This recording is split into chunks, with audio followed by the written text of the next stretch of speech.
Alright guys, so let's talk about my third and final new type challenge matches. I think this video is just gonna be me rambling about what I have learned throughout this three new type challenge matches in a way. I think it's more for me specifically is I'm just gonna title it the learning art or the training art. I don't know. I just want to be funny with the title of it, but anyways, yeah, my result for the third event, it wasn't great. I went 1-4. I won my final game. The final game overall, I would say, doesn't really matter anymore, just because by like the fifth game, you're not really in contender for like top 4 or even top 8 or etc. So you're not really winning like the top 4 Camille prize at this point in time. So you can kind of say it's kind of like a dead game. No one's really taking it seriously. But I would definitely say my opponent in my fifth game wasn't taking it lightly at all. So we were still duking it out. But I'll definitely say what I've learned. My first one I'll definitely say is definitely gonna be game knowledge. If you familiarize yourself with every card in the whole TCG right now, I would definitely say you might have a good 50% chance of just winning your game. Well, because if you know, let's say, what the enemy cards are doing, or if you know what deck they're using or what card they're using, from like small hints when they're discarding like a card or when they use like a specific color card, you find patterns of how they play or what they would do. So I think just knowing that tiny bit of information is definitely gonna help you out by a long shot. And it was definitely something I discussed with like just talk about with like the winner of this specific event.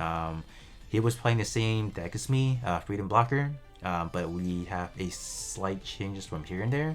But you know, that was something he told me, like just having game knowledge for him was kind of like a way to just edging out over the opponent, just having like that advantage. So game knowledge is definitely a must-have. I would definitely the same. Second one, I want to say for me specifically, I'll go with just practice, just playing a lot. It doesn't have to be in store. It doesn't have to be in person, but I would definitely say if you play locally a lot, you gain better information of what decks your opponent may be using. But I mean, people can definitely change decks here and there, but at least you know, at least you have information of what people are using. At the same time, you can practice in person. I think it's just the overall experience and just the learning curve is definitely a lot more different than playing online. That's kind of how I feel it. But I mean, you can't make it to like the local tournament like on a daily basis or weekly, whatever. I mean, use whatever online resource are available or play webcam. I think that's in my opinion like the best way to actually learn.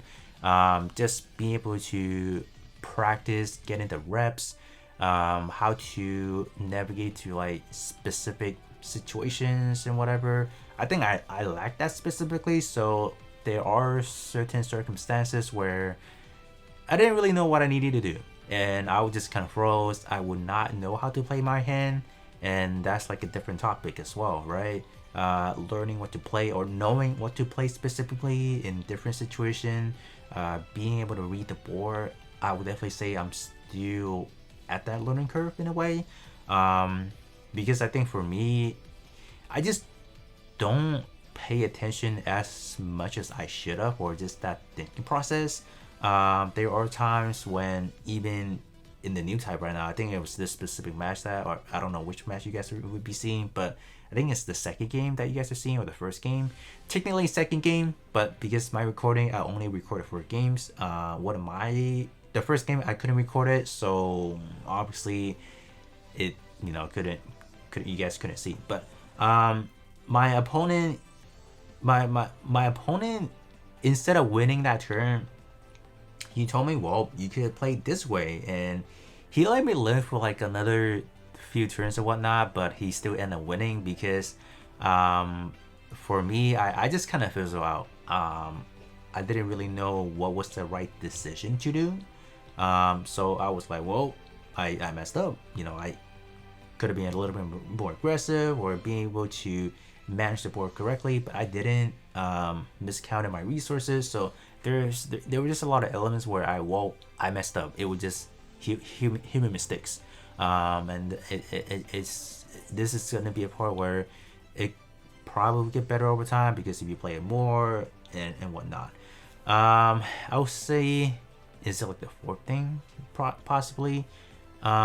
Just when, like, given, let's say, given the hands you have, like your opening hands or whatever you're able to draw, being able to know what to play and what not to play, because there are times when you cannot pair like a unit to a palette to, let's say, when you're a game, whatever. But if you know pairing a pilot to a specific unit, even though they're not the right pairing, can help you survive like at your turn, just do it. I think there's a game that I had a lot of pilot in my hand, but I didn't play it because I was saving it to get that link. That was not the right mentality. I think the right mentality is trying to see if we can, well, for that game specifically, for my defenses, how to make it through. So there are a lot of like thinking process where it's okay to be slow, but you just have to think carefully and read the board correctly before you make every single decision, because everything is more gonna be like a domino effects. So that's definitely something to be careful about. And for my deck specifically, since I am playing a freedom blocker deck, well, I'll definitely say there are times when I know I should be a little bit more passive, not to use my blocker to attack, but I think my mentality was to, oh, let's rush in because I have like 3-4 units out that I can attack with. I have like few blockers out. For this deck specifically, it's not great to be that aggressive because you never know what your opponent have, and if you're just gonna be going all offensive like that, it definitely can cause you to lose the game. And I think that probably happened like a few times in a few matches and whatnot. But other than that, you guys can definitely leave some suggestion down below as far as how to improve this gameplay wise and whatnot. But for me, I will definitely go back to the drawing board to see how I can improve. But specifically, I think I just want to get more practice in, just get more matches in, and we'll see how that's gonna go. I know Newtype Mission 3 should be coming out fairly soon, so definitely gonna be excited for that. Definitely looking forward to that, and we'll definitely see if I can make it into any of them or register into any of them. If I can, I'll definitely go back and record, and hopefully by then I'm doing better. Just making small progresses, that'll be great. But other than that, that's gonna be pretty it for me. Yeah, that's gonna be my ramble as far as the kind of like the learning curve, just the training aspect of things of what I should do and whatnot. But other than that, that's gonna be it for me, and I will be catching you guys on the next one.